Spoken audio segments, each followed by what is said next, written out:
Hey class, welcome to week 10. This week we're going to be in chapter 18, learning about electrical and electrical as far as estimating goes.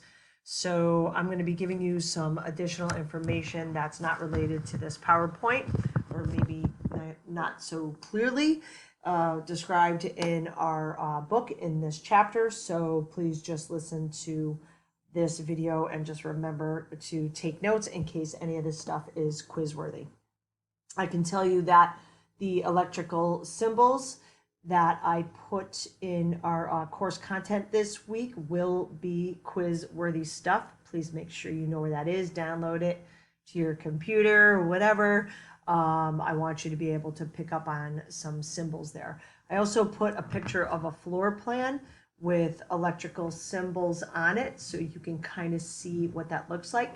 If you remember in Architectural Design 1, you actually drew a electrical plan. You may have drawn one in CAD as well too. So just, again, to refresh your memories on what that looks like on a two-dimensional floor plan as well. All right, so let's get started. This shouldn't be too long of a video. So electrical, this is governed by the National Electric Code, NEC. So we as project managers, as architectural designers, we are governed by the International Residential Code and the International Commercial Code. We also have a lot of other codes that we have to comply with when it comes to building structures. And then your mechanicals will be specific to their code. They do intertwine sometimes, right? There are crossovers with the building codes, with the IRC and IBC, but they're very specific to their trade. They're usually subcontracted out because I, as an architectural designer and project manager, will not do an electrical bid, right? I will not do a plumbing bid, nor will I do an HVAC bid.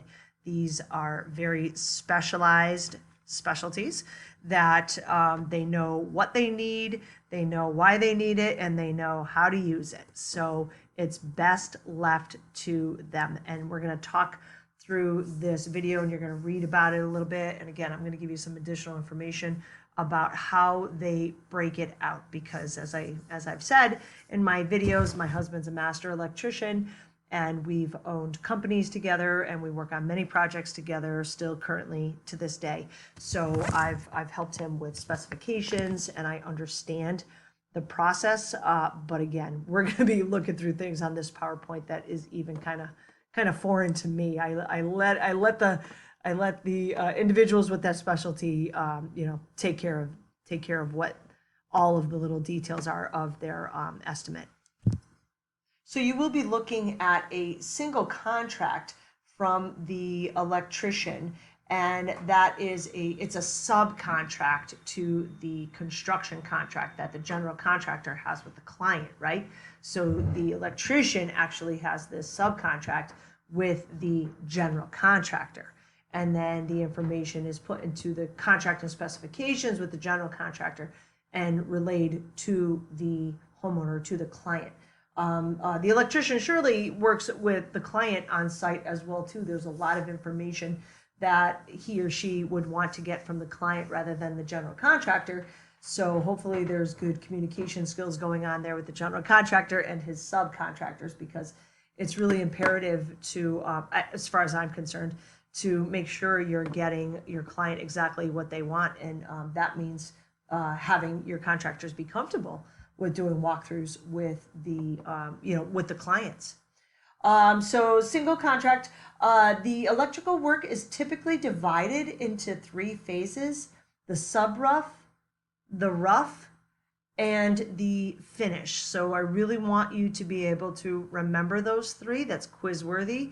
It comes right from your book as well too. So again, it's the electrical work is divided into 3 phases. The estimate as well is divided into these 3 phases too. I can tell you from behind the scene work with my husband, Roger. So the sub rough, the rough, and then the finish. The sub rough is the stuff we're talking about before the house is even built. So we're talking about the temp electric service that needs to be installed for the contractors to be working on the project, right? The subcontractors to be working on the project. It could entail underground service work, a lot of make-ready work for the house to be built. The rough work is once the house is framed and you have all open studs and your windows and exterior doors are in, so you are weather tight, which we've talked about a little bit, right? You're weather tight. The electrical details, the boxes for the receptacles and the switches and running the wires, all of this stuff can start being taken care of during the rough phase of the electrical work. And then, of course, the finish is the finish. This is where you're putting on the finishing touches. You're installing the light fixtures. So a lot of times in our contracts, especially my husband and I's practice through our businesses, we've never included money for lighting fixtures. He will include the labor to install that lighting fixture, but typically we let the clients go and pick out all of those finish details. Sometimes we'll put an allowance in of, a couple $1,000 just for them to be able to cover the money to be able to go and get those things. But, and as a project manager, there's no way I'm choosing my clients' lighting fixtures, because 9 times out of 10, I'm sure they're going to be wrong. The client knows their style, they know what they want, they know how they're going to live, and they really need to be able to go and choose those. So we'll quote it again to the finished part as far as installing that fixture. On some of the higher end projects, though, some of those fixtures could take you up to 4 or 5 hours to put together. If you've got a chandelier that has all these little crystal, beautiful hanging whatever, and you have to wear special gloves so you don't get your fingerprints on these things, can you imagine how long that's going to take? Hours. So definitely, you better hope that the electrician knows their job and knows what's entailed in the specifications. I know Roger, has run into things like that where he thought it would take him 2 hours, and then he saw the fixture and was like, oh my, and he's there for 6 hours putting on his gloves and putting up these fixtures. So got to be careful with your wording a little bit. But anyways, so different things that this is going to include: the quote, wiring, conduit, transformers, switches, the panel boards that I showed you in the job site video that I posted for this week, right? Those panel boards. Not only the panel boards, but the wood that those panel boards are mounted to, the labor that it takes to install those panel boards, the panel boards and whatnot, right? So all of the details, the breakers. By the way, breakers are crazy, crazy expensive, ridiculous. Outlets, control panels, temporary wiring. We have temporary wiring coming from the temp service, etc. So all of these details are going to be included in the electrical quote. Coordination requirements. So underground utilities. So the electrician is going to be responsible for understanding all of these details. Yes, the general contractor or the project manager needs to understand these details, but the electrician sure as heck better understand what is happening with, is it an overhead service or is it an underground service, right? When you see your wires coming to your house and going out to the telephone pole, that is an overhead service. Much cheaper than digging a trench. Who is that excavated by, right? That's what this slide tells us. Who's that excavated by? Laying the conduit, ton of conduit that has labor that has to be bent and glued together to make sure no water gets in it, right? And all of this stuff. You can imagine how expensive that is to not see wires coming over to your house. Much better way of doing it, but definitely added cost. So understanding the budget and being able to understand how your utilities are going to be getting into the site. And again, who's excavating it? Is the general contractor going to be in charge of that, or does the electrician have to hire an excavator to do that? Sometimes we've run into those situations as well too. Equipment, this is all the responsibility of the electrician as well too. Recess depth, he needs to know his trenches if he is going underground. Access, method of feed, supports all of the limitations and requirements needed for a residential electrical service for houses. Distribution, so he needs to be able to understand his electrical code, to understand the outlet locations, right? Your receptacle locations, your switch locations. He can look at a two-dimensional floor plan and understand a room that is 12 foot by 12 foot, how many receptacles he's going to need for that room, right? And is it a fan light combo that's on the center of the ceiling, or is it recessed lighting where it's flush to your ceiling, right? The light is inside the attic, so to say, right? And the trim part is flush with your ceiling, a recessed light. Much different price, much different way to wire those details, and how they go back to the switches. So a lot of specialties go along with figuring out, just one room even. We've run into things where in a master bedroom, you have a light switch right when you come in the door, right? Boom, you turn the lights on. And they have recessed lighting, and then they also have a fan light combo. So there's a couple different lights at that door. Well, you're in bed, you're reading a book, you're just kind of chilling out or whatever, and you forgot to turn the overhead fan off. And where's the light switch? You have to get out of bed and you have to walk across the room. I know this sounds horrible, right? But you have to walk across the room and you have to shut that light off. Well, we could always add a light switch right near the bed to be able to turn those things off too, right?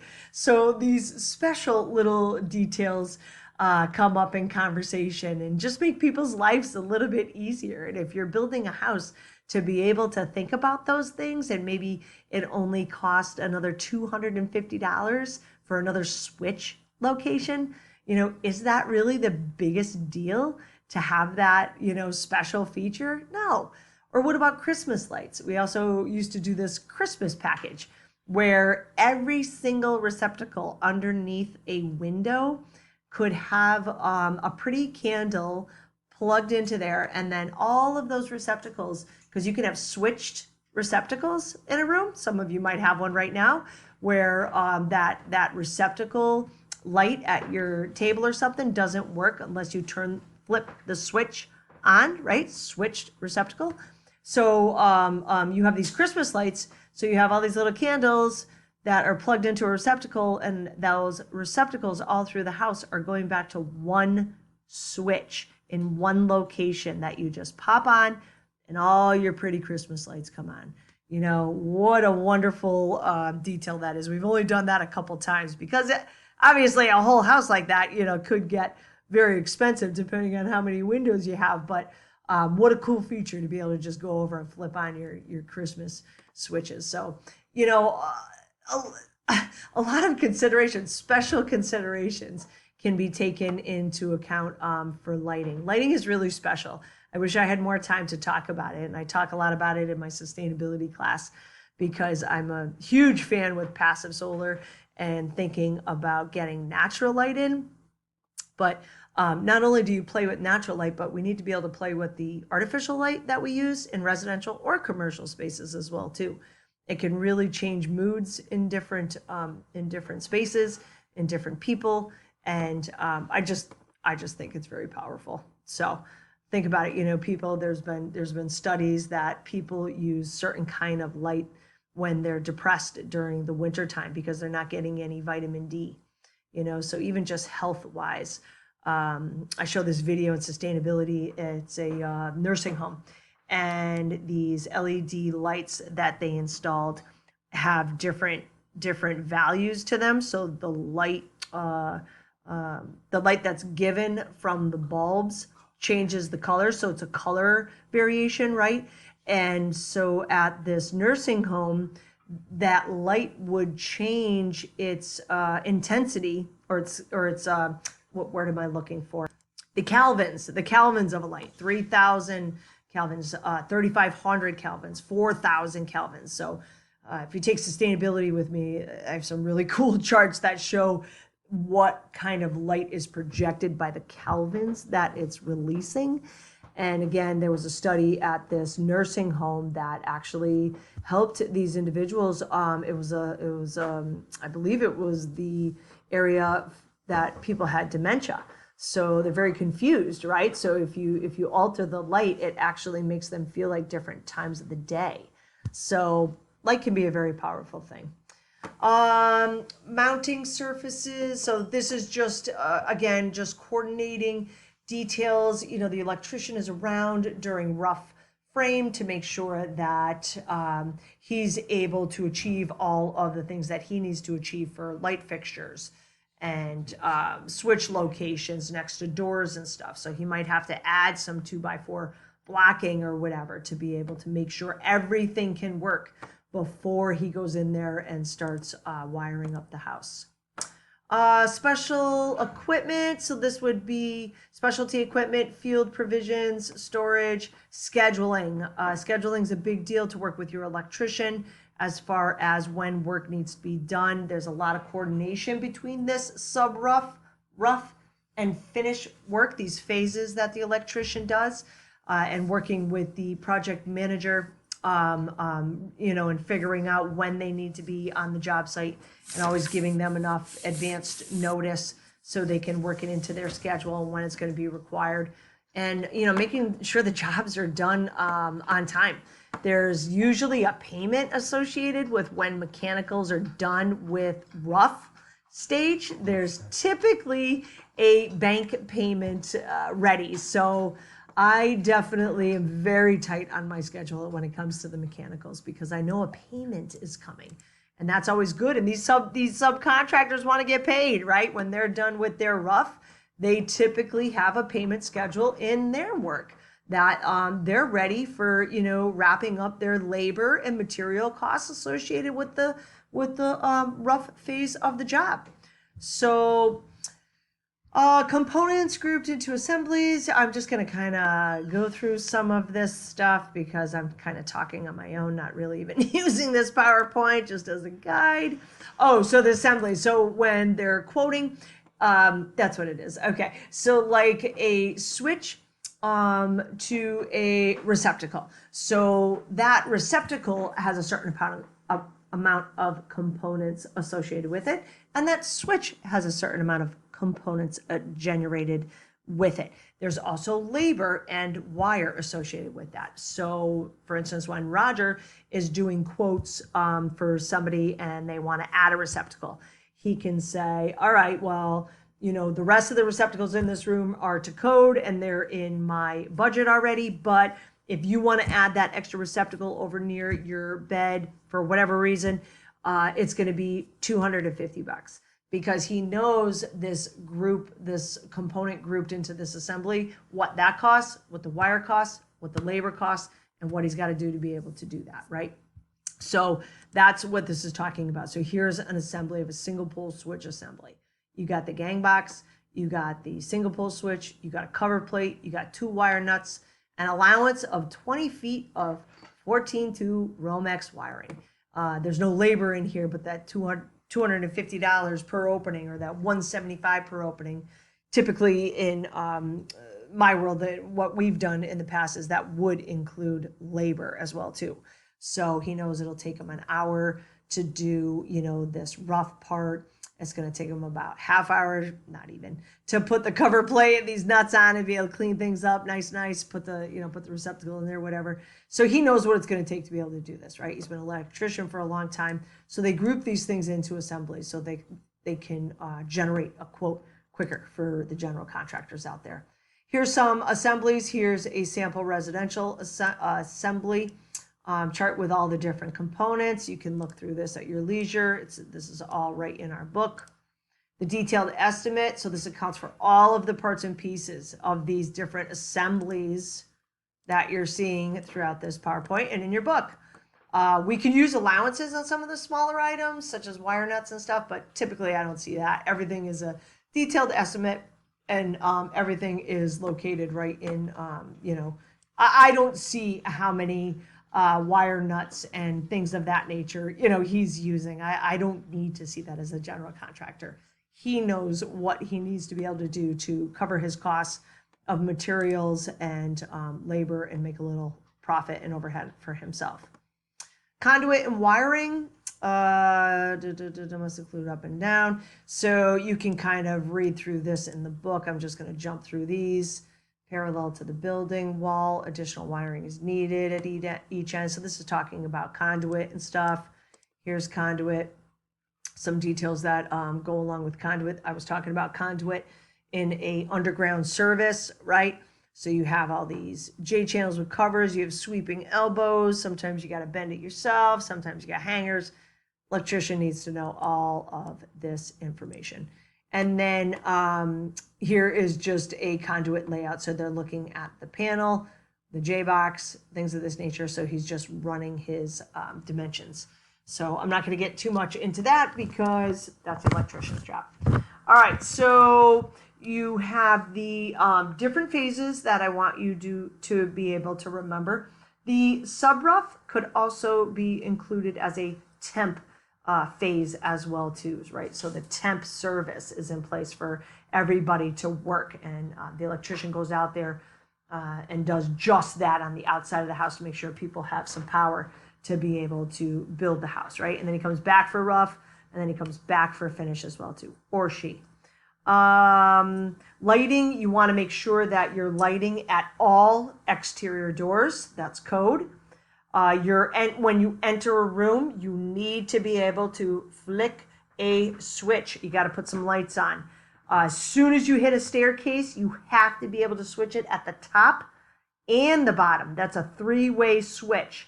So a three-way switch is actually 2 locations. Weird, I know, but it's called a three-way switch. It is 2 locations. I probably will ask you that on the quiz, so write that down. A three-way switch, the S with the little 3 on the right-hand side of it, is 2 locations. So a staircase is a perfect example of this.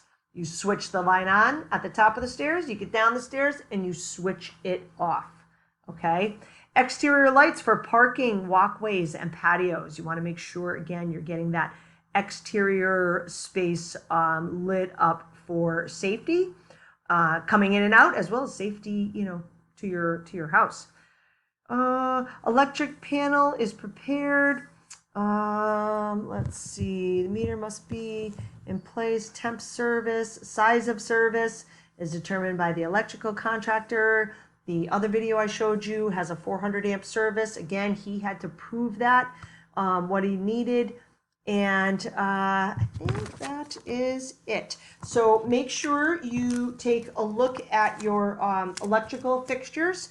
Know that. Make sure you took some notes on this video for quiz-worthy information. And then one of the review questions that I gave you has to do with a photo in the back of your book in the review question area.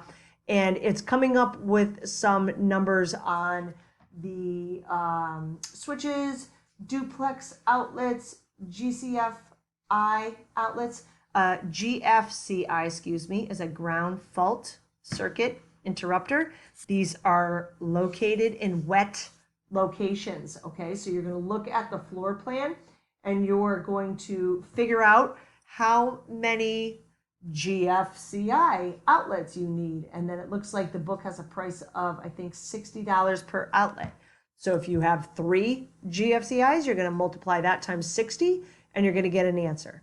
So that's what that bottom part of our review questions for chapter 18 is all about. Look at your book and try to figure it out to the best of your ability, okay? All right, so we will be looking at a quiz in week 11. I will follow up with some more information on that so you know what chapters, but we will have some of the electrical in there, okay? All right, guys, take care, and I'll talk to y'all soon.